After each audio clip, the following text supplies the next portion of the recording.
है, वो तो करेगा, वो तो तैयार है।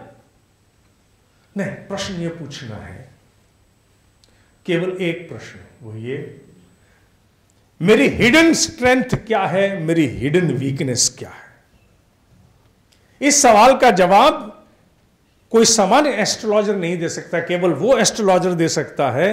मैंने लड़कियों को भी यही पढ़ाना शुरू कर दिया। एस्ट्रोलॉजर तो नहीं पढ़ाया उनको मैं उनको नहीं जोड़ूंगा इससे, लेकिन मैं आपसे चर्चा कर रहा हूं कि यह सवाल हमें उनसे करना है जो पैशनेटली एस्ट्रोलॉजर बने, उसकी दृष्टि कुछ और ढूंढेगी। मुझे मेरी स्ट्रेंथ केवल नहीं, मुझे मेरी हिडन स्ट्रेंथ बताओ क्या है, और मुझे मेरी हिडन वीकनेस बताओ क्या है। अगर मैं लगातार असफल हो रहा हूं तो इसका मतलब मेरी हिडन वीकनेस मुझे रास्ता रोक रही है। अगर मैं लगातार असफल हो रहा हूं इसका मतलब मेरी कोई हिडन स्ट्रेंथ है जो मैंने अपने प्रयोग में नहीं लाई है। महाराज, मुझे मेरी हिडन स्ट्रेंथ, केवल स्ट्रेंथ नहीं, भाई तू तो बड़ा दाना है, भाई तू बड़ा जिद्दी है, भाई तू तो बहुत बढ़िया आदमी, no no no no no. मुझे साथ साथ ये बताइए कि मेरी हिडन स्ट्रेंथ में क्या क्या आता है। बहुत सारी बातें ऐसी होती हैं जो वो ग्रहों के अनुरूप आपके जन्म लगन को देख करके बताएगा, बहुत सारी वीकनेसेस भी बताएगा। अगर हिडन स्ट्रेंथ और हिडन वीकनेस सामने आ जाए तो टटोल करके जानने की चेष्टा करनी चाहिए, मेरी वर्तमान समय तक चलने वाली लगातार असफलताओं में मेरी कौन सी हिडन स्ट्रेंथ अभी तक काम नहीं कर पाई, मेरी कौन सी हिडन वीकनेस हमेशा काम करती रही है। क्योंकि मनुष्य की बहुत सारी हिडन वीकनेसेस लगातार काम करती है। मनुष्य को अपने विषय में नहीं पता, मनुष्य को अपने विषय में नहीं पता। पूरी अंग्रेजी जानने पर भी जब नीचे सबटाइटल लिखे हो तुम देख के पढ़ते हैं, पिक्चर देखते हैं। मनुष्य को नहीं पता मैं किस वृत्ति के अधीन चलता हूं, किस विचार के अधीन चलता हूं। अच्छे अच्छे दाने सेब, संतरे, अमरूद के छांटने के बाद भी केवल रहता है यार वो वाला दाना ऐसे डलवा लिया। छोटी छोटी निटी-ग्रिटी पेक्यूनरी सब्जेक्ट्स, उनमें भी इंसान का विचार आता है। तो इसलिए बहुत आवश्यक है कि एक ऐसे व्यक्ति से मिला जाए जो ये परामर्श दे कि तेरी हिडन क्षमता क्या है और तेरी हिडन न्यूनता क्या है छिपी हुई, और साथ में फिर स्वयं जानने की चेष्टा करे कि ऐसा क्या है जो नहीं हुआ। इन सब के उपरांत छठा सूत्र, जो अंतिम सूत्र है षटसूत्री में, जो कुछ भी अनुभव में आए, आत्मविश्लेषण से आए तो, किसी के परामर्श से आए तो, अपने छुपे हुए अस्तित्व से कुछ सत्य तथ्य उभर के आए तो, और अपने परिवेश के अनुरूप, अपने लक्ष्य के अनुरूप फिर से एक नई प्रिस्क्रिप्शन बनानी चाहिए।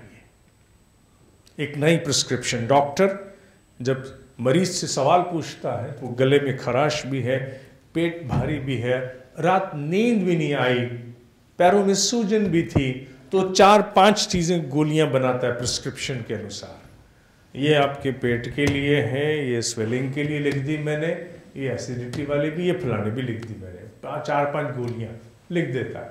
आपको भी फिर अपना प्रिस्क्रिप्शन बनाना होगा based upon counselling, based upon astrologers recommendation about strength and weakness and your inner understanding developed out of fresh set of idea जो मेडिटेशन से मिला। इन सबको लगा करके प्रिस्क्रिप्शन बनानी है, और फिर उसके बाद छठे सूत्र में ही दूसरा पक्ष, प्रिस्क्रिप्शन बनाने के बाद यह सुनिश्चित करना है कि यह प्रिस्क्रिप्शन अब मेरी दिनचर्या में दिखाई देनी चाहिए।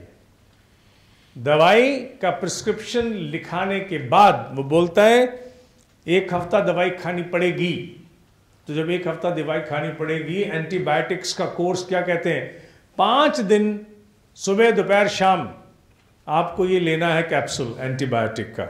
बीच में 1 दिन छूट गया तो दोबारा से स्टार्ट करो, क्योंकि छूटना नहीं चाहिए, क्रम है एंटीबायोटिक का। दवाइयों के विषय में हम जानते हैं, लेकिन यही अपनी घोर असफलताओं की जब हम प्रिस्क्रिप्शन लिखें कि उसके समाधान के लिए, तो उसे भी हमारी दिनचर्या में दिखना चाहिए। ये कौन सुनिश्चित करेगा? जिसे दवाई खानी है वही सुनिश्चित करेगा। दूसरा कोई व्यक्ति सामने पड़ गया तो पूछ लेगा, दवाई खाई थी? दवाई खा लो। बाहर है तो बाहर तो कोई नहीं, बाहर तो खुद ही याद रखना पड़ेगा। तो इसीलिए मनुष्य को फिर प्रिस्क्रिप्शन बनाकर स्वयं उस पर चलना होगा। ऐसी कोई समस्या नहीं जिसका समाधान, अगर वो लक्ष्य बड़े विराट लक्ष्य से जुड़ा नहीं है तो, मैं पहले कह चुका हूं, ऐसी कोई समस्या नहीं जिसका समाधान इन षट सूत्री के अनुपालन से निकलने के पश्चात ना हो सके। और अगर तब भी ना हो तो ईश्वर से फिर प्रार्थना अवश्य करनी चाहिए। वो मैंने सूत्र में नहीं रखा, वो तो वैसे भी करनी चाहिए, लेकिन सामान्यता ऐसा ही होता है। अगर ऐसा नहीं होता तो आकाश में यान उड़ नहीं सकते थे, जमीन पर गाड़ियां चल नहीं सकती थी। कितने इंजन है जंबो में? 4 इंजन है। एक नहीं चला तो 3 चलेंगे, 2 नहीं चले तो 2 चलेंगे, 3 नहीं चले तो भाई चौथा चलेगा, 4 ना चले तो तेरे मुंह में मिर्चे हैं।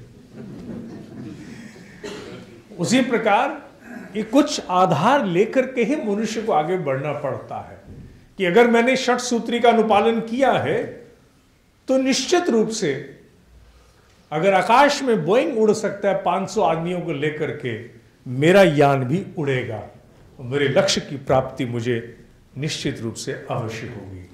ओम शांति शांति शांति।